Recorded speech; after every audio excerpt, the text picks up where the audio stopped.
వర్ణింపలేను వివరింపలేను యేసయ్యా నీవు నాకు చేసిన మేలు. వర్ణింపలేను వివరింపలేను యేసయ్యా నీవు నాకు చేసిన మేలు. యేసయ్యా నీవు నాకు చేసిన మేలు. యేసయ్యా నీవు నాకు చేసిన మేలు. యేసయ్యా నీవు నాకు చేసిన మేలు. యేసయ్యా నీవు నాకు చేసిన మేలు. వర్ణింపలేను వివరింపలేను యేసయ్యా నీవు నాకు చేసిన మేలు. వర్ణింపలేను వివరింపలేను యేసయ్యా నీవు నాకు చేసిన మేలు. పాపినైన నా కొరకు ప్రాణమిచ్చినావు. పాడైపోయిన నన్ను బాగు చేసినావు. పాపి అయిన నా కొరకు ప్రాణమిచ్చినావు. పాడైపోయిన నన్ను బాగు చేసినావు. ఏమని వర్ణింపను రుణం ఎలా తీర్చను. ఏమని వర్ణింపను రుణం ఎలా తీర్చను. యేసయ్యా నీవు నాకు చేసిన మేలు. యేసయ్యా నీవు నాకు చేసిన మేలు. యేసయ్యా నీవు నాకు చేసిన మేలు. యేసయ్యా నీవు నాకు చేసిన మేలు. గట్టిగా పాటలు ఎవరు ఈ పాట గమనించండి. ఈ పాట ఒక వ్యక్తి ప్రమాదం నుంచి కాపాడబడిన తర్వాత కారులో వెళ్తున్నాడు. ఇద్దరు కొడుకు తండ్రి ఇద్దరు వెళ్తున్నారు కారులో హైదరాబాద్ వెళ్తున్నప్పుడు ఆయన కారు వచ్చి యాక్సిడెంట్ జరిగింది. లారీ మధ్యలో ఇరుక్కుని కారు అయితే గుల్ల అయిపోయింది. ఆ కారులో ఏ పార్ట్ కూడా పనికిరాల. అది అట్లాగే ఉంది. ఎవరో ఒకరు తీసుకువెళ్ళిపోయినారంట. ఆ కారు దగ్గర కూడా పోలా. నాకు రాత్రి పూట 2 గంటల టైంలో ఫోన్ వచ్చింది ఇట్లా యాక్సిడెంట్ అయిందని చెప్పేసి. ఆ కారులో నుంచి ఆ ఇద్దరు కూడా ఎవరికి ఏ ప్రమాదం లేకుండా దేవుడు కాపాడాడు. కారు మాత్రం గొల్లైపోయింది. కారు పనికి రాకుండా అయిపోయింది. కానీ లోపల పనికొచ్చేటువంటి మనుషులు ఉన్నారు దానిలో, దేవుని సేవ చేసేవాళ్ళు. తిరిగి దేవుని నామం ఇట్లాగే అన్ని మీటింగ్లకు వెళ్ళి ఆయన మంచి సింగర్ కనుక తన జీవితంలో తాను కాపాడబడిన విధాన్ని బట్టి తాను తన కుమారుడు దేవుడు బ్రతికించిన దానిని బట్టి ఆయన ఈ పాట రాస్తూ వచ్చాడు. ఆయన భార్య ఈ ట్యూనింగ్ కట్టింది. ఈ పాట చాలా చక్కటి పాట. తన బాధలో ఉన్నప్పుడు ఎట్లా నేను వర్ణించాలయ్యా, ఏమని నేను పాడాలయ్యా అన్నటువంటి వచనాలు 3 వచనాలు కూడా ఆయన రాశాడు. ఆమె ట్యూన్ కట్టింది. ఎవరో తెలుసా వాళ్ళు? మా బావగారు గ్రేస్ అక్క వాళ్ళ అన్నయ్య వదిన. ఈ పాట రాసింది ఆయన, పాడింది ఆ అక్క ఫస్ట్ ఆరంభంలో. కనుక ఎట్లా అయిందంటే కాన్ఫరెన్స్ లో ఈ పాట పెట్టారు, ఇదే కిక్ అయింది. కనుక మీరు అన్నం తిన్నారు, భోజనం చేశారు, మీ మొక్కలు సంతోషం లేదు, మీరు గట్టిగా పాడాలి, సంతోషంతో పాడాలి. ఈ పాట దేవుడు చేసిన మేలును బట్టి దేవుణ్ణి స్తుతించాలి. కనుక ఎంతో క్రయంతో కూడినటువంటి పాటలు ఇవి. మనం ఏదో పాడేస్తాం కాదు, మన జీవితంలో అలవర్చుకుంటూ పాడాలి ఈ పాటల్ని. అప్పుడే దేవుడు కార్యసాధకం చేస్తాడు, మన కుటుంబాలకు మేలు చేస్తాడు. మనలో ఉన్న సంతోషము దేవుడు చూసి మనకు సహాయం చేస్తాడు. కలిసి పాడండి. 2వ వచనం తర్వాత 2వ వచనం 3వ వచనం. తోడు లేక నీడ లేక తిరుగుచున్న నన్ను ఆదరించినావు, ఓదార్చినావు. తోడు లేక నీడ లేక తిరుగుచున్న నన్ను ఆదరించినావు, ఓదార్చినావు. ఏమని వర్ణింపను, రుణం ఎలా తీర్చను. ఏమని వర్ణింపను, రుణం ఎలా తీర్చను. నాకు చేసిన మేలు,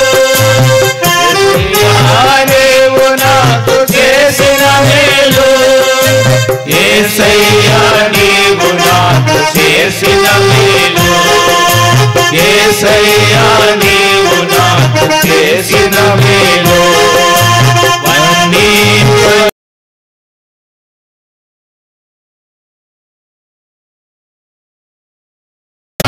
చేసిన మేలు వర్ణింపలేను వివరింపలేను యేసయ్యా నీవు నాకు చేసిన మేలు అంధకారమైన నాకు వెలుగునిచ్చినావు ఆఖరి బొట్టు వరకు రక్తమిచ్చినావు అంధకారమైన నాకు వెలుగునిచ్చినావు ఆఖరి బొట్టు వరకు రక్తమిచ్చినావు ఏమని వర్ణింపను రుణం ఎలా తీర్చను ఏమని వర్ణించను రుణం ఎలా తీర్చను యేసయ్యా నీవు నాకు చేసిన మేలు యేసయ్యా నీవు నాకు చేసిన మేలు యేసయ్యా నీవు నాకు చేసిన మేలు యేసయ్యా నీవు నాకు చేసిన మేలు వర్ణింపలేను వివరింపలేను యేసయ్యా నీవు నాకు చేసిన మేలు వర్ణింపలేను వివరింపలేను యేసయ్యా నీవు నాకు చేసిన మేలు యేసయ్యా నీవు నాకు చేసిన మేలు యేసయ్యా నీవు నాకు చేసిన మేలు యేసయ్యా నీవు నాకు చేసిన మేలు యేసయ్యా నీవు నాకు చేసిన మేలు వర్ణింపలేను వివరింపలేను యేసయ్యా నీవు నాకు చేసిన మేలు వర్ణింపలేను వివరింపలేను యేసయ్యా నీవు నాకు చేసిన మేలు ఈసారి వచ్చినప్పుడు మీ దగ్గరికి వాళ్ళని తీసుకొస్తా ఈ పాట రాసిన వ్యక్తిని తీసుకొస్తా మీ దగ్గరికి మీ మధ్యలో కూడా రావాలని ఆశపడుతున్నారు వాళ్ళు అయితే ఈ స్థలంలోనే కూడుకొని మళ్ళా దేవుణ్ణి గణపరుస్తాం వారి సాక్ష్యము వారి కాపాడబడిన విధము వారు చేసే పరిచర్య అంతా కూడా మీకు తెలియపరుస్తారు ఇంకొక పాట భాషలో ఉన్నటువంటి పాట పాడదాం 6వ పాట ఈ పాట పాడుకున్న తర్వాత సాక్ష్యం విందాం 6వ పాట గట్టిగా పాడండి నాకు రాకపోవచ్చు ఈ పాట కానీ మీరు కలిసి పాడితే మీతో కలుస్తా గట్టిగా పాడండి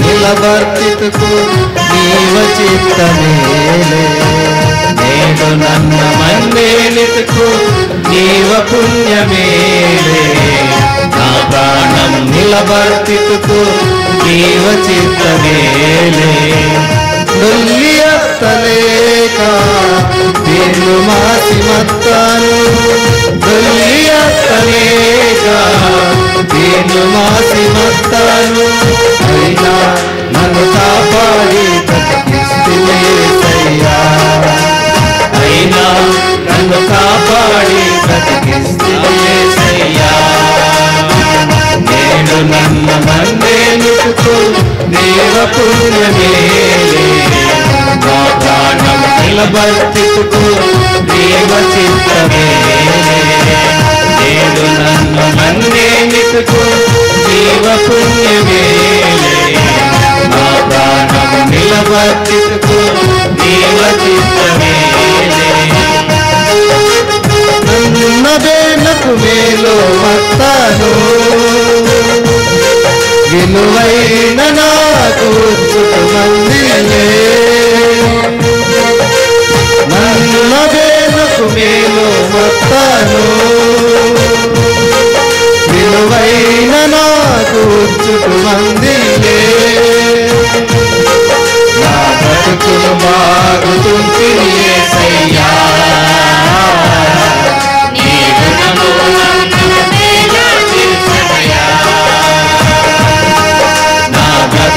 బాగుతుంది యేసయ్యా నీ రుణము నన్ను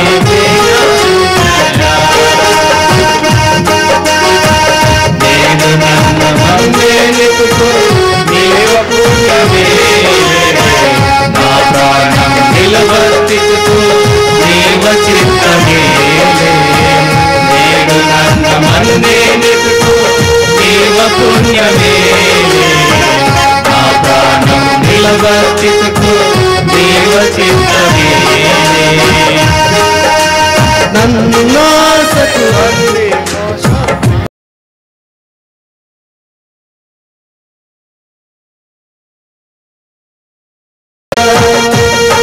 నన్నాసకు అంది మోసత్తపయ్యా నా బ్రతికే అందరి ఎగతాళతపయ్యా నీ మాటతే ఆదుకుంటిని యేసయ్యా నీ రుణము నన్ను వేలాడించనయ్యా నీ మాటతే ఆదుకుంటిని యేసయ్యా నీ రుణము నన్ను వేలాడించనయ్యా నేడు నన్ను మన్నేనితుకు నీవ పుణ్యమే నా ప్రాణం నిలబర్తికు నీవ చిత్తమే నేడు నన్ను మన్నేనితుకు నీవ పుణ్యమే నా ప్రాణం నిలబర్తికు నీవ చిత్తమే పైసైన దొరకు నా ప్రాణం కోసం నా పెరిగి ఉన్నే బాతిల్లో కన్నా పైసైన దొరకు నా ప్రాణం కోసం నా పెరిగి ఉన్నే బాతిల్లో కన్నా నా కోసం ప్రాణం ఇచ్చిన యేసయ్యా నీ రుణము నన్ను వేలాడించనయ్యా నా కోసం ప్రాణం ఇచ్చిన యేసయ్యా నీ రుణము నన్ను వేలాడించనయ్యా నేడు నన్ను మన్నేనితుకు నీవ పుణ్యమే నా ప్రాణం నిలబర్తికు నీవ చిత్తమే నేడు నన్ను మన్నేనితుకు నీవ పుణ్యమే నా ప్రాణం నిలబర్తికు నీవ చిత్తమే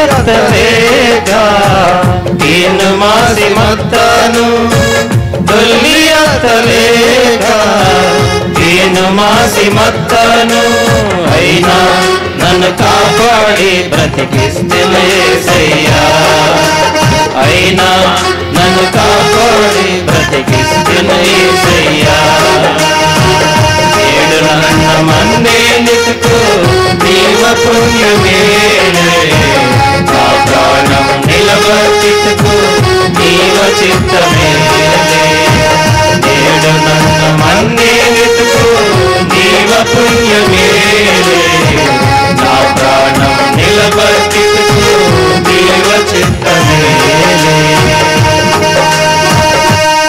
చాలా బాగా రాశారు ఈ పాట. మరొకసారి గట్టిగా ఈ ఊరోళ్ళందరికీ వినపడాలి. గుర్తుంచుకోండి, మీ స్వరాలు ఈ ఊరు వాళ్ళందరికి వినబడి ఈ సంగీత నాదములతో దేవుడు వాళ్ళు నాకట్టుకుంటాడు. కనుక లక్ష్మణ్ గారు సావాసంలో మొట్టమొదటి పాటలు పాడే దానికోసమే. కనుక మన సంగీత నాదములతో ఈ ఊరు వారందరినీ ఆకట్టుకోవాలి. వారు రావాలి ఇక్కడికి. గట్టిగా పాడండి కలిసి. మళ్ళీ పాడదాము ఈ 3 వచనాలే.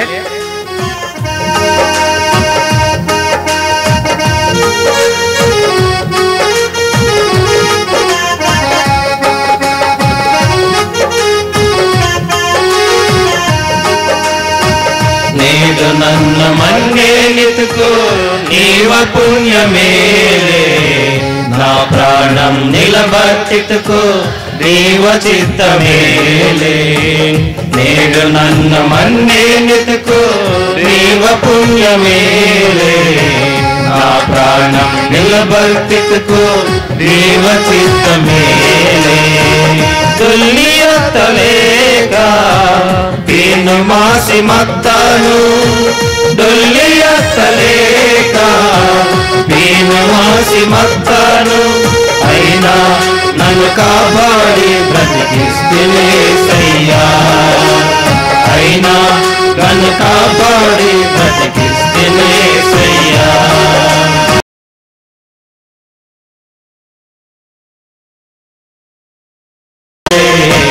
నా ప్రాణం నిలబర్తికు నీవ చిత్తమేలే, నేడు నన్న మందేనితుకు నీవ పుణ్యమేలే, నా ప్రాణం నిలబర్తికు నీవ చిత్తమేలే. నన్న బేనకు మేలు మత్తాను, విలువైన నాకు చుట్టు మందిలే, నన్న వేలకు మేలు మత్తాను, విలువైన నాకు చుట్టు మందిలే. నా బ్రతికును బాగుతుంపివేసయ్యా, నీ రుణము నన్ను వేలా తీర్చనయ్యా, నా బ్రతికిని బాగుతుంపివేసయ్యా,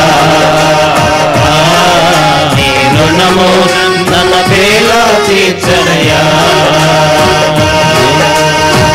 నేడు నన్న మందేనితుకు నీవ పుణ్యమేలే, నా ప్రాణం నిలబర్తితుకు నీవ చిత్తమేలే. నేడు నన్న మందేనితుకు నీవ పుణ్యమేలే, నా ప్రాణం నిలబర్తితుకు నీవ చిత్తమేలే. నన్న ఆశకు అంజి మోసతాపయ్యా, నా బ్రతికే అందరికి ఎగతాళతు పోయా,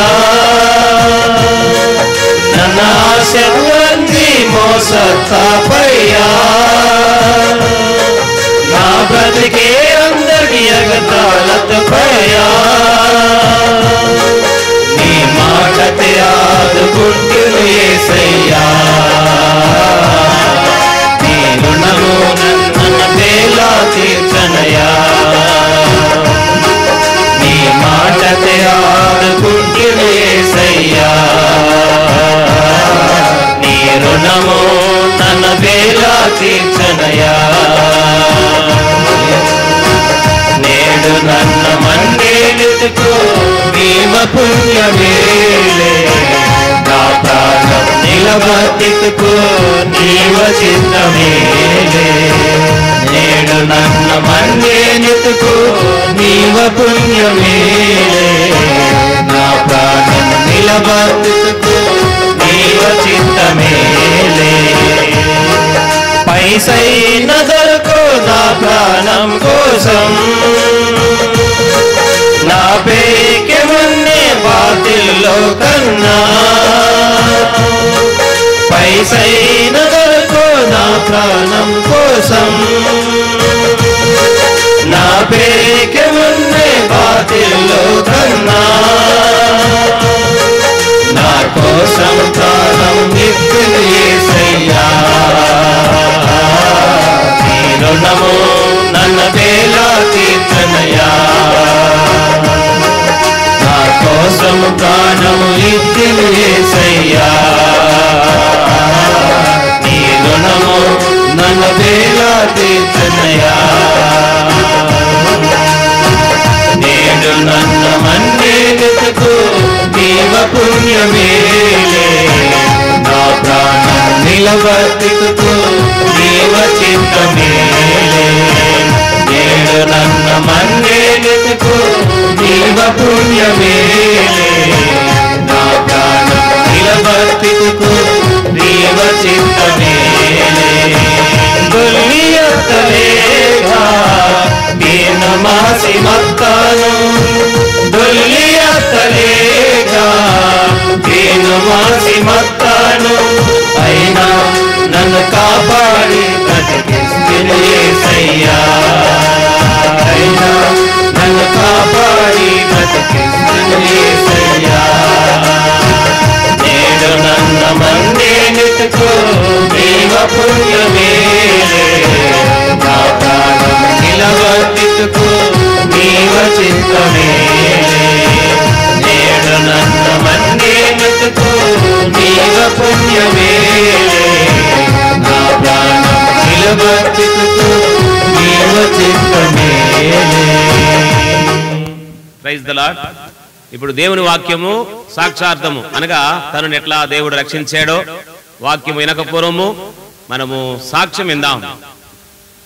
ఆ తర్వాత సాక్ష్యం తర్వాత బైబిల్ క్విజ్ ఉంటది. ఆ తర్వాత క్లోజింగ్ ఒక 10-15 నిమిషాలు దేవుని మాటలు దేవుని దాసుడు అందిస్తాడు. ఆ తర్వాత ముగించుకుంటాం, ఈ కూటికను ముగించుకుంటాం. రండి ప్రార్థన చేసి తమ్ముడికి అప్పగిస్తాను.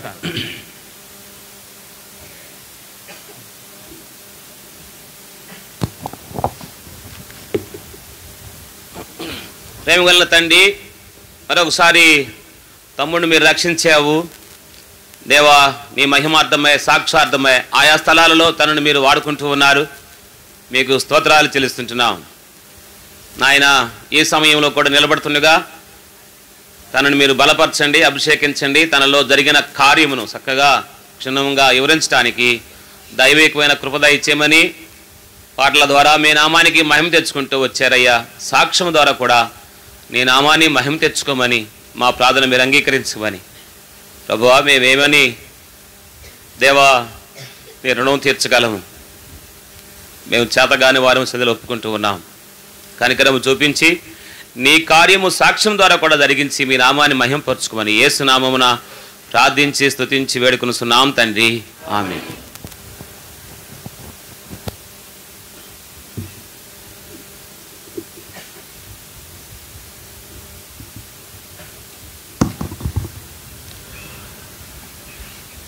లూకా రాసిన సువార్త 24వ అధ్యాయము. లూకా రాసిన సువార్త 24వ అధ్యాయము 48వ వచనం. లూకా రాసిన సువార్త 24:48వ వచనం. మనందరం కూడా కలిసి చదువుకుంటాం. చిన్న వచనం అది 24:48. ఈ సంగతులకు మీరే సాక్షులు. సాక్ష్యంలో దేవుని సహాయం నిమిత్తము చిన్న ప్రార్థన చేసుకుంటాం.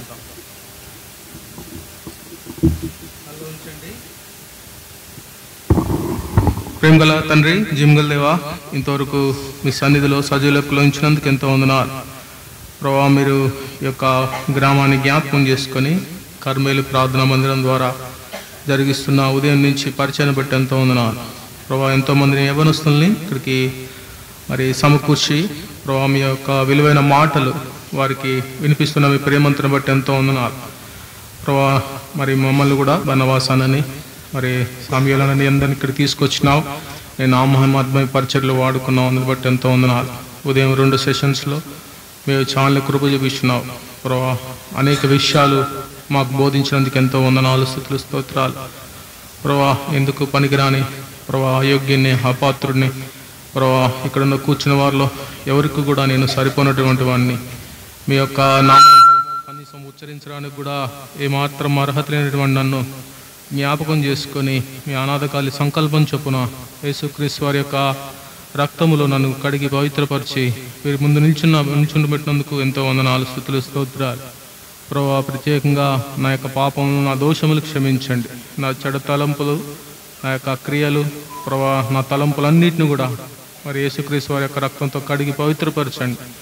ప్రభువా మీ యొక్క కుమారుడైన యేసుక్రీస్తు వారి యొక్క శిలువ చాటును మరుగుపరచండి. కేవలం మీ యొక్క మాటలు నా నోట్లో ఉంచండి తండ్రి. మీ యొక్క నోటికి బూరగా వాడుకోండి అయ్యా.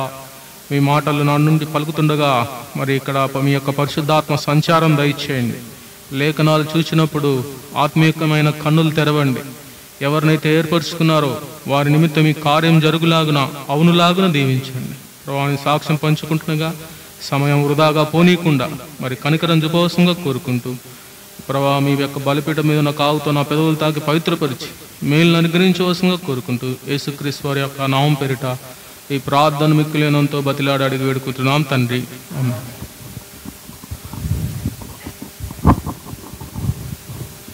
నా పేరు గిర్షం, మాది పాల్వంచ. ఇప్పుడు ఇక్కడ వాక్యం అందించినటువంటి బర్నబాస్ అన్న సండే స్కూల్ టీచర్గా మాకు పనిచేసినారు. అప్పుడు అంటే నాకంటే నాకు ఒక 4 సంవత్సరాల వయసు ఉన్నప్పుడే అన్న పాల్వంచుకు వచ్చినాడు. బెరాక ప్రార్థన మందిరాన్ని ఆధారం చేసుకొని అక్కడ అన్న సండే స్కూల్ టీచర్గా పనిచేసిన రోజులేదు. చిన్నప్పటి నుంచి కూడా చాలా దైవికమైన భక్తిగల కుటుంబంలో పుట్టినవాడిని నేను మా నాన్నకి 3వ సంతానం. మేము మొత్తం 4. నాకు 2 అక్కలు, నేను మా తమ్ముడు. అందులో 2 ఆడపిల్లల తర్వాత మగపిల్లోడని మా నాన్న కొద్దిగా నన్ను ఎక్కువగా ప్రేమించేవాడు. అన్నిట్లలో నాకు ఎక్కువ పాలు ఉండేది. తినే వాటిలో కానీ డ్రెస్సులలో కానీ ఎక్కువ పాలు, అడిగిన దానికంటే ఎక్కువ ఇచ్చేవాడు. అలాగా నా యొక్క జీవితం చిన్నప్పటి నుంచి కూడా మందిరంలోనే సాగేది. అంటే VBS అని, తర్వాత యూత్ మీటింగ్లని, సమయాలన్న కూడా మాకు బాగా పరిచయం మా నాన్న వాళ్ళకంతా కూడా. మా నాన్న కూడా బెరాక ప్రార్థన మందులో సంఘపతిగా పనిచేస్తున్నారు ఇప్పుడు కూడా. కానీ నా లైఫ్లో జరిగింది ఏంటంటే, నేను ఇంటర్మీడియట్ వరకు మంచిగానే సండే స్కూల్కి వచ్చేవాడిని. అంటే నామకార్థ క్రైస్తవుని వచ్చేవాడిని. పాటలు అంటే బాగా ఇష్టం. అలాగే ఏదైనా మ్యూజికల్ ఇన్స్ట్రుమెంట్, తబలా, డోలక్, కంజర్ లాంటివి ప్లే చేసేవాళ్ళం. కానీ లోపలగా ఇన్నర్గా కార్యం జరిగేది కాదు. ఎందుకంటే చిన్నప్పటి నుంచి బైబిల్ గురించి బాగా రెఫరెన్సులు తీయటం, 7th క్లాస్లోనే బైబిల్ చదవటం వచ్చేసేది. ఎందుకంటే బర్నబాస్ అన్న సండే స్కూల్ టీచర్ కాబట్టి కింద కూర్చున్నప్పుడు ఫస్ట్ మెసేజ్లో ఏం చెప్పావో, ఏ రిఫరెన్సులు చెప్పాడో అవన్నీ కూడా రాసుకొని క్లాసులో చూపించాలి. దానికి మార్క్స్ ఉండేవి. ఆ క్యూరియాసిటీ కొరకు చర్చ సేవకుడని చెప్పే అన్నీ కూడా రాసేవాడిని బుక్స్లో. కానీ లోపల నిజమైన కార్యం జరిగేది కాదు. అన్న చాలా రకాలైన స్టోరీలు చెప్పేవాడు, కానీ అది మందిరం బయటికి పోవడంతోనే మర్చిపోయేవాళ్ళం. అలా నా జీవితం అలా జరుగుతుంది. కాకపోతే దేవుడి బ్లెస్సింగ్స్ ఎప్పుడు ఆశీర్వాదం నా మీద ఉండేది. మంచిగా చదివేవాడిని. 10th వరకు నేను మంచిగానే చదివిన. ఎప్పుడైతే ఇంటర్మీడియట్కి వచ్చినో అప్పుడు నాకు తెలియకుండానే బాప్టిజం తీసుకున్నా. అంటే మారు మనసు హాఫ్ పొందిన, హాఫ్ బాయిల్. అది అంటే యేసుప్రభు తెలుసు, యేసుప్రభుకి యెహోవా దేవుడికి తేడా తెలుసు, యేసుప్రభు ఎందుకు ఈ లోకానికి వచ్చాడో తెలుసు, పాపం అంటే తెలుసు, ఏ చెయ్యొద్దో తెలుసు, ఏ చెయ్యాలో తెలుసు, అట్లా అనుకునేది. కానీ ఎప్పుడైతే ఇంటర్మీడియట్లో బాప్టిజం తీసుకున్నానో, బాప్టిజం తీసుకున్న 1 year తర్వాత అప్పుడు స్టార్ట్ అయింది. నాకు బాగా సిగరెట్ తాగడం, అంటే సిగరెట్ తాగే వాళ్ళని చూసేవాడిని. నేను కూడా తాగాలని అనుకునేవాడిని చిన్నప్పుడు. కానీ పరిస్థితులు ఒప్పుకునే కదా. మా నాన్న బాగా స్ట్రిక్ట్. ఇంకా మనకు అవన్నీ కుదరవు అనిపించేది. ఎప్పుడైతే ఇంటర్మీడియట్ దాటిందో నెమ్మదిగా అప్పుడు లోకం నాలోకి వచ్చింది. ఎప్పుడైతే బాప్టిజం తీసుకొని 1 year తర్వాత అప్పుడు లోకం నాకు వచ్చింది. మెల్లమెల్లగా బయట అలవాట్లన్నీ అలవాటు అయిపోయినాయి. సిగరెట్ తాగడం అని, తర్వాత బీరులు తాగడం అని, బయట తిరగడం అని, నైట్ పూట లేట్గా ఇంటికి రావడం. మా నాన్న నన్ను డిగ్రీ వరకు తిట్టినా నేను ఏడ్చేది, కొట్టేవాడు కాదు. జస్ట్ తిడితే ఏడ్చేవాడిని. అంత భయం మా నాన్న అంటే నాకు ఇప్పటికీ కూడా. కానీ ఇక మెల్లగా మా నాన్నకి ఎదురు చెప్పడం, మెల్లగా మందిరానికి దూరం కావడం. అప్పుడు వరకు కూడా చాలా అమాయకంగా జీవించేవాడిని. అంటే అంత పెద్దగా తెలివితేటలు, అంత జ్ఞానయుక్తంగా ఏమన్నా, ఏదంటే చదువు, ఇల్లు, లేకపోతే చర్చి, ఈ 3 నుంచి ఇంకో ప్రపంచం జీవించారు నా స్నేహితులు. అవన్నీ కొత్తగా అనిపించాయి. ఎక్కువసేపు బయట ఉండడం, తిరగడం బండ్ల మీద, ఇది కొత్తది, బాగుంది అనిపించింది. అట్లా నేను నెమ్మదిగా మందిరానికి దూరం అయ్యా. ఫస్ట్ ఎట్లా అంటే ఇంటర్మీడియట్లో నేను బాప్టిజం తీసుకున్నా. అప్పటి వరకు తబలా డోలక్ అలాంటి ప్లే చేసేవాడిని, మందిరంలో కంజర ప్లే చేసేవాడిని. తర్వాత ఏమైందంటే నెమ్మదిగా అవి మర్చిపోయి సండేస్ బయట ఉండడం అలవాటైంది. ఒక గంట వచ్చిపోయేది మందిరానికి. ఏదంటే మా నాన్న ఏ టైం అయితే మెలకు అంటే ఏ టైం అయితే చూస్తాడో ఆ టైం వరకు మాత్రమే మందిరంలో ఉండి మా నాన్న చూడని టైం బయట స్పెండ్ చేసేవాడిని. అలా నెమ్మదిగా కంప్లీట్గా లోకం నాలోకి వచ్చేసింది. ఎట్లా అంటే దేవుడు అంటే భయమే, ఎందుకంటే యేసుక్రీస్తు ప్రభువారు అంటే చాలా భయం, ఇష్టం. వేరే అన్య దేవతలను ఎప్పుడు పూజించలేదు, కానీ లోకంలో మాత్రం ఇష్టానుసారంగా జీవించడం స్టార్ట్ అయింది. అన్ని రకాల అలవాటు అయిపోయినాయి. ఇంకా గుట్కాలు తింటామని, పాన్లు తింటామని, అల్లరి వేయడమని. కాలేజీలో నేను డిగ్రీ చదివేటప్పుడు నేను కాలేజీలోకి లోపలికి వెళ్తానంటే అమ్మాయిలందరూ భయపడేవారు. వీడు ఎప్పుడు ఎట్లా గొడవ చేస్తాడు, ఎట్లా ఏడిపిస్తాడు, అదే టార్గెట్ ఉండేది. లోపలికి వెళ్ళే లోపు ఎవరినో ఒకటి ఏదో ఒకటి అనిపోయేవాడిని. అట్లా నెమ్మదిగా నేను అట్లా స్టార్ట్ చేసిన. ఇక కాలేజీలో మంచిగా చదివేది, మంచి మార్క్స్ వచ్చాయి. అలాగే అందరినీ బాగా ఏడిపించేవాడిని, బాగా ర్యాంకింగ్ చేసేవాడిని. అది అట్లా తర్వాత డిగ్రీ అయిపోయింది, మంచి మార్క్స్తోనే బయటకు వచ్చిన. తర్వాత నా జీవితం అట్లాగనే ఉంది. రోజు ఎందుకంటే డబ్బు కొద్దు ఉండేది కాదు. మా నాన్న ఎంప్లాయీ కాబట్టి, గవర్నమెంట్ ఎంప్లాయీ కాబట్టి అడిగిన దానికంటే ఎక్కువ ఇచ్చేవాడు. 500 అడిగితే 1000 రూపాయలు ఇచ్చేవాడు. మా ఇంట్లో ఎవరికి ఇవ్వకపోయినా నాకైతే ఇవ్వాలి, అది రూలు. ఎందుకని ఎవరు అడగద్దు, ఆయన్ని అడగద్దు, నన్ను అడగద్దు. అట్లా ఆయన ఇచ్చిన ప్రతి ఒక్క దాన్ని కూడా మిస్ చేసిన, అన్ని మిస్యూజ్ చేస్తూ ఉన్నా. అంటే ఎట్లా మారిపోయినంటే, ఒకటి వీలైతే అవతల భయపెట్టాలి, లేకుంటే అబద్ధంతో వాడిని మాయ చేయాలి. ఇట్లాంటి భయంకరమైన ఆలోచనలు ఉండేవి నాలో. ఒకరోజు మా ఇంటి వెనక రోడ్లోనే నేను సిగరెట్ తాగుదామని అక్కడికి వెళ్ళా. అక్కడ ఒక ముసలాం ఉంటుంది. ఆ ముసలాం కళ్ళు సరిగ్గా కనపడవు, గుర్తుపట్టదులే అనుకున్నా నేను. ఆ ముసల్ది నేను డబ్బులు ఇచ్చి సిగరెట్ అడగటంతో ఆ ముసల్ది ఇట్లా చూసి నువ్వు పలానా పుల్లాచారి అబ్బాయి అమ్మని ఏమో ఈ ముసలి గుర్తుపట్టిందని ఏమంటే వాడేవాడన్నా అనగానే అమ్మ ఇట్లా చూసింది, నాకు తెలియదు వాడేవాడు అన్న. చెప్పేసి అక్కడి నుంచి వెళ్ళిపోయినా. అంటే ఒకటి బెదిరియాలి, లేకుంటే నా అబద్ధంతో వాళ్ళను మోసం చేయాలి. ఇట్లా బాగా ఆలోచనలు ఉండే. ఇట్లాంటి చాలా చేసేవాడిని నా జీవితంలో. మా నాన్నకి ఎక్కడ దొరికేవాడిని కాదు. మా నాన్న అనేవాడు, నేను ఎప్పుడో ఒక చోటు పట్టుకుంటా అనేవాడు. మా నాన్నకి అసలు ఎక్కడ దొరికేవాడిని, పాలొంచులోనే ఉండేవాడిని, వేరే ఊరు ఎటు పోయేవాడిని కాదు. అక్కడక్కడ మా నాన్న చుట్టూ తిరిగేవాడిని. మా నాన్న ఎక్కడైతే తిరుగుతాడో ఆ టైంలో అక్కడ ఉండకుండా ఉండేవాడిని. అట్లా చాలా దొంగతనమైన జీవితం. అంటే దొంగతనం అంటే ఎట్లా అంటే మా నాన్న మోసం చేయడం. తర్వాత అది ఎట్లా అయిపోయిందంటే, నేను డిగ్రీ వరకు మంచిగా చదువుకున్నా. తర్వాత నేను పీజీ చేయలేగా, మంచి కోర్సు చదువుదామని విజయవాడ వెళ్ళా, కానీ నా వల్ల కాలే, వచ్చేసిన. అప్పుడు బ్రేక్ పడ్డది. కానీ నాకు ఆ టైంలో అర్థం కాలే, దేవుడు నన్ను ఎడబాసిందని నాకు అర్థం కాలే. ఎందుకంటే నేను ఏ ఎగ్జామ్ రాసినా నేనే ఫస్ట్ రావాలి, నాకు ఖచ్చితంగా మంచి మార్కులు రావాలి, నేనున్న చోట నా మార్క్ కనపడాలి. వీడు చదువుతాడు, వీడు ఖచ్చితంగా సెకండ్ కానీ ఫస్ట్ కానీ వస్తుందని ఎప్పుడు ఉండే. స్కూల్లో కానీ కాలేజీలో ఎప్పుడైతే దేవుడు నన్ను ఎడబాసిండో, నేను దేంట్లో చేయబెట్టినా సక్సెస్ అయ్యేది కాదు. నేను ఏదో రకంగా బయటకు వచ్చాను, నా అంతటకు నేనన్నా వచ్చేవాడిని. అక్కడ పరిస్థితులన్నా విచిత్రంగా ఉండేటి. అట్లా విజయవాడకి వెళ్ళి చదవలేదు, హైదరాబాద్ వెళ్ళి అక్కడ కూడా చదవలేదు. నా చుట్టుపక్కల ఎప్పుడు నా స్నేహితులు ఎట్లా ఉంటోళ్ళు అంటే, ఎప్పుడు టైం దొరికి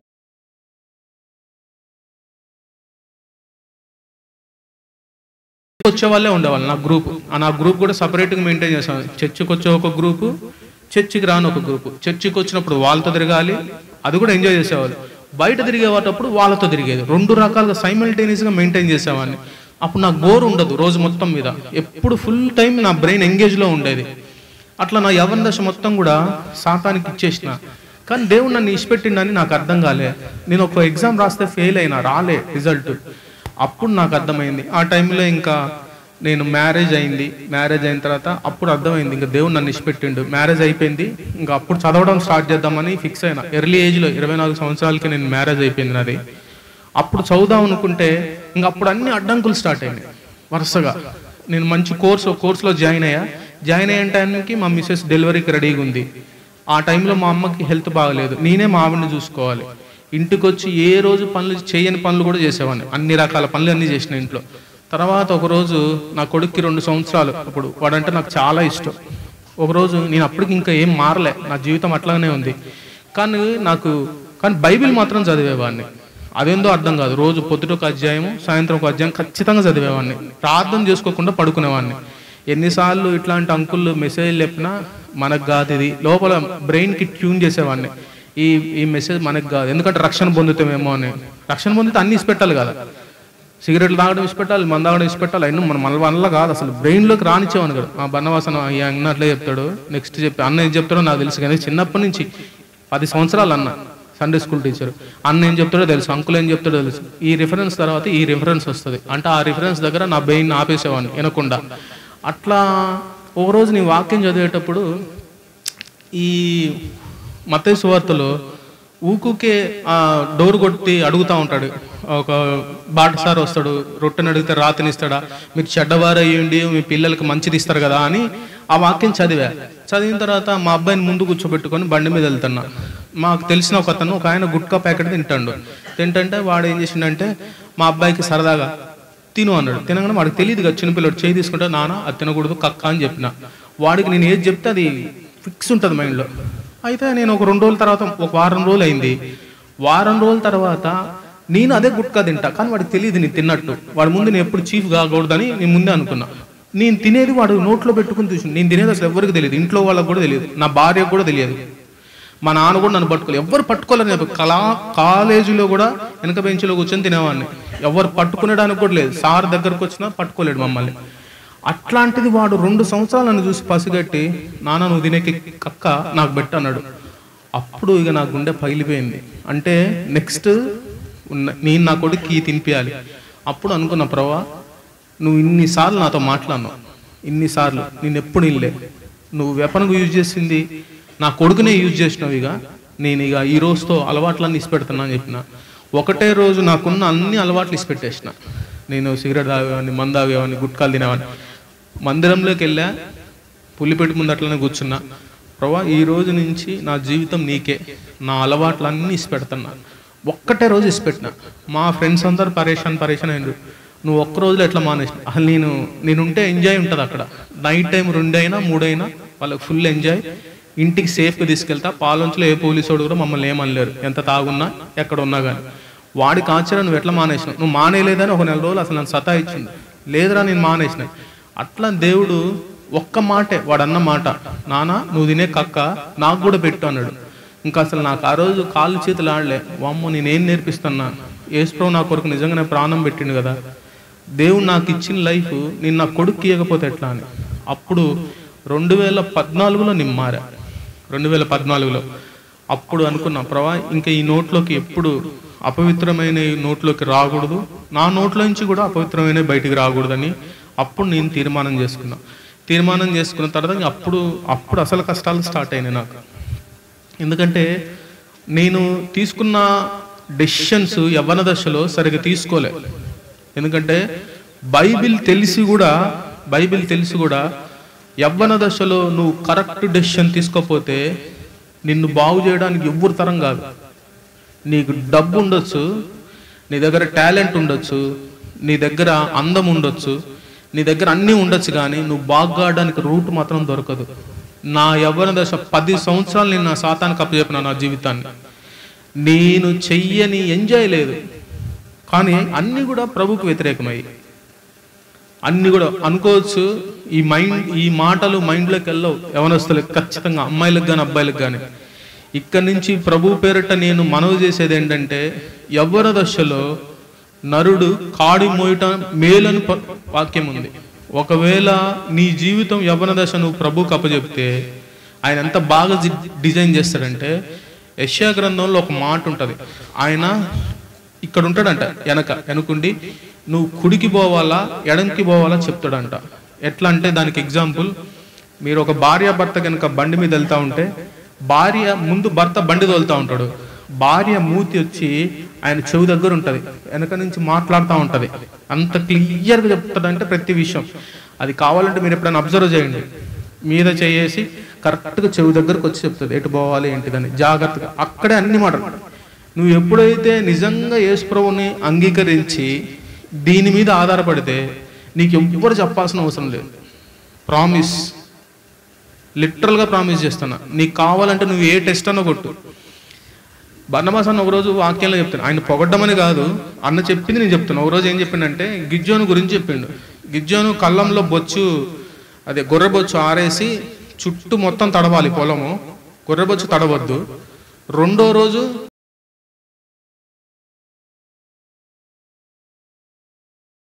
సాటిస్ఫై చేస్తాడు దేవుడు. గిద్యోని స్టోరీ, గిద్యోని గురించి అందరికి మీకు తెలుసు కదా. అదే విషయం ఒక ఆమె చేసిందంటే ఏం చేసిందంటే నైట్ పూట కర్చీఫ్ నీళ్ళతో కారేది దండం మీద ఆరేసి రేపు పొద్దున్న నేను వచ్చి చూసినా కానీ ఆ కర్చీఫ్ నీళ్ళు అట్లాగనే కారుతుండాలని ప్రార్థన చేసిందంట. ప్రార్థన చేస్తే నెక్స్ట్ రోజు అదే జరిగింది. అది ఎలా జరిగిందంటే పొద్దుపూట ఎవరో వాళ్ళ ఇంటి పక్కన అమ్మాయో అబ్బాయో చిన్న అమ్మాయో బయటికి వెళ్తే మోషన్కి వెళ్తే ఆమె కడగడానికి వెళ్ళేలోపు ఆ కర్చీఫ్ వెళ్ళి దాని మీద పెడితే ఆమె శుభ్రంగా గడికి మళ్ళీ ఆరేసి వెళ్ళిపోయిందంట లోపలికి. ఎవరైతే అడిగారో కర్చీఫ్ రేపు పొద్దున నాకు సూచకం కావాలి నీళ్లు గారాలని, రేపు అది కనపడదండి. ఈ 2 విషయాలు నాకు మనసులో ఉన్నాయి. ప్రభా నువ్వు నాకు నిజంగా నువ్వు నన్ను రక్షించుకుంటే నేను అడగాలి కదా. మరి యేసుప్రభువు నమ్ముకున్న తర్వాత ఉత్తి కూరుకోవద్దు. ఉత్తి కూరుకుంటే నువ్వు యేసుప్రభువు నమ్ముకున్నట్టు కాదు. నేను ఇంగ్లీష్ మీడియం కాదు, నేను తెలుగు మీడియం స్టూడెంట్. ఒకరోజు ఇట్లనే మా చర్చిలో ఇట్లనే యూత్ రిట్రీట్ జరుగుతుంది. నాకు ఇంగ్లీష్ అంటే ఇష్టం కానీ ఇంగ్లీష్లో మాట్లాడడం రాదు, ఇంగ్లీష్ అర్థం కాదు సరిగ్గా. కానీ నాకు ఇంగ్లీష్లో తెలుగులో ట్రాన్స్లేషన్ చేయాలని బాగా ఆశ ఉండేది. మనల్ని ఎవరు పిలుస్తారు, మీరు పెద్ద చదువుకున్నోని కాదు, మామూలు డిగ్రీ నేను. సరే అని చెప్పి ఒకరోజు అట్లనే కూర్చున్నా. అక్కడ కూర్చొని బైబిల్ చేతిలో పట్టుకున్నా. ఒక MA PhD చేసిన ఆయన బీదర్ దేవదాస్ అంకుల్ ఐడియా ఉన్నారుగా, హెబ్రోన్ నుంచి వస్తారు బీదర్ దేవదాస్. అంకుల్కి ట్రాన్స్లేషన్ చేస్తాడు. అంకుల్ చాలా స్పీడ్గా చెప్తాడు, ట్రాన్స్లేషన్ చాలా స్పీడ్గా చెప్తాడు. అంతే స్పీడ్లో ట్రాన్స్లేట్ చేస్తాడు. నేను అక్కడ కూర్చొని అడిగిన, ప్రభా నువ్వు నిజంగా నన్ను రక్షించుకున్నావు కదా. అక్కడ నేను నిలబడే ఆయనకి ట్రాన్స్లేషన్ నేనే చేయాలి. అది చాలా కష్టం. అట్లాంటి కష్టమే అడగాలి మరి, అంతే కదా. నువ్వు నమ్ముకున్న దేవుడు నిజమైన దేవుడా అని నీకు నమ్మకం కలగాలంటే ఏం చేయాలి? ఏదైతే చెయ్యలేమో అది అడగాలి. ఎందుకు చేయలేము? ఆయన పక్కనున్న ట్రాన్స్లేటర్ని మార్చడం కుదరదు, ఆయన ఎక్కడి నుంచో తెప్పించుకున్నాడు. కానీ నేను అదే అడిగా, ప్రభా ఆయన పక్కనున్న ట్రాన్స్లేటర్ మార్చడం కుదరదు, కానీ నేను ఆయనకి ట్రాన్స్లేట్ చేయాలి, అది ఈ రోజే చేయాలన్నా. పొద్దుట అయిపోయింది, మధ్యాహ్నం అయిపోయింది, సాయంత్రం కూడికి ఒక అంకుల్ వచ్చి సేవకుడు అన్న పిలిచిండు. నన్ను పిలిచి గిర్షం అన్న చెప్పండి అన్న. అప్పటికి ఇంకా రక్షణ పొంది పర్ఫెక్ట్గా ఉన్నాం మేము. సాయంత్రం పూట నువ్వు ట్రాన్స్లేట్ చేయాలని చెప్పండి అన్న. నాకు ఇంగ్లీష్ నుంచి తెలుగులోకి ట్రాన్స్లేట్ చేయడం రాదని చెప్పిన. మోకాళ్ళు ఏం చెప్పిండు, ప్రభా ప్రేంగల్ తండ్రి జింగల్ దేవా ఈ బ్రదర్ సాయంత్రం ట్రాన్స్లేట్ చేస్తాడు, చేయాల్సిందే అని చెప్పి ప్రార్థన చేసి పంపించాడు. మరి మళ్ళీ ఇంకో డౌట్ కూడా అడిగాను. ఆయన పక్కన ఉన్న ఆయన మరి ఆయన తెలిసి అవన్నీ నీకెందుకు నువ్వు స్టేజ్ ఎక్కన్నాడు. నాకు తెలియకుండానే నేను ట్రాన్స్లేట్ చేసిన, అంతే కదా. మనం నమ్ముకున్న దేవుడు సమస్తము సాధ్యమే. ఈరోజు కూడా అంత. అసలు ఈరోజు నా సాక్ష్యం లేదు, నేనేదో ఖాళీగా ఉన్నానే అన్న పొద్దున్నే రమ్మంటే అప్పటికి నేను రానని చెప్పిన. లేదు నువ్వు రావాలని బర్నబాస్ అన్న అడిగిండు. ఇక్కడికి వచ్చిన సాక్ష్యం చెప్తాను. అక్కడ కూర్చున్నా నేను. సాక్ష్యం ఒక ఆయన చెప్తుంటే ఎవరెవరో నా గురించి కాదు అని నేను అనుకుంటున్నా. తీరా ఇక్కడికి వచ్చిన తర్వాత అక్కడ కూర్చొని ఏమనుకున్నా తెలుసా, నేను ఇప్పుడు చెప్తున్నా. అక్కడ కూర్చొని స్టేజ్ మీదకి వచ్చి ఏదైనా ఈ పిల్లలకి మంచిది ఏదని చెప్పాలి ప్రభా నేను మనసులో అనుకున్నా. ఈ విషయం వాళ్ళకు కూడా తెలియదు. శామిల్ అన్న కూడా ఇక్కడికి వచ్చిన తర్వాత కూడా రిక్వెస్ట్ చేసిన, బర్నబాస్ అన్న ఒప్పించేసిన, అన్న నేను సాక్ష్యం చెప్పనన్నా అని. శామిల్ అన్న అన్నాడు, అక్కడ అనౌన్స్ చేసిన తర్వాత నువ్వు ఎట్లా చెప్పుకుని ఉంటావా నువ్వు, అసలు నన్ను అడగలే అన్న. అడగకుండా అంటే నేను ఎందుకు చెప్తున్నా అంటే, నిజంగా నువ్వు దేవుణ్ణి యందు విశ్వాసం ఉంచితే ఖచ్చితంగా అద్భుతాలు చేస్తావు.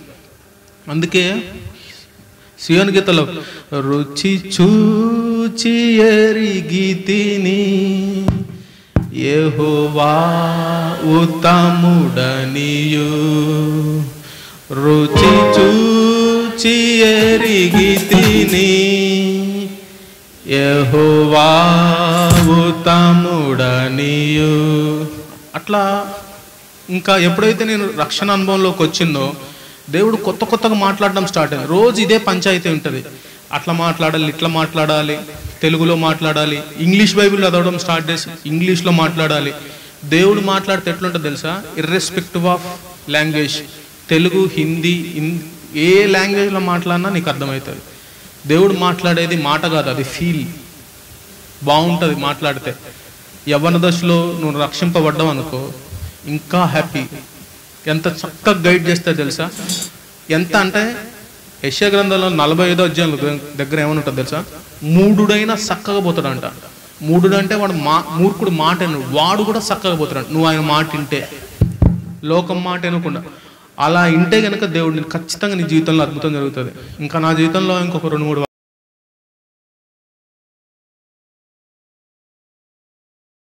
కొన్ని విషయాల్లో కొద్దిగా నేను అనుకున్నట్లు ముందుకెళ్ళలేకపోతున్నాను. కొన్నిసార్లు ప్రేయర్ లైఫ్ కొద్దిగా తగ్గిపోవటం, బిజీగా, కొన్ని టెన్షన్స్. ఇంకోటి ఏంటంటే నా గురించి 2 విషయాల్లో ప్రార్థన చేయండి. నాకు ఒక 2 వాగ్దానాలు ఉన్నాయి, అవి 2 నెరవేరాలి. ఇప్పుడున్న పరిస్థితులు కనుక ఒకవేళ నిజంగా నేను ఇంకా యేసు ప్రభువుని నమ్ముకోకపోతే నేను ఖచ్చితంగా చచ్చిపోయేవాడిని. అంత బలమైన మెంటాలిటీ నాది.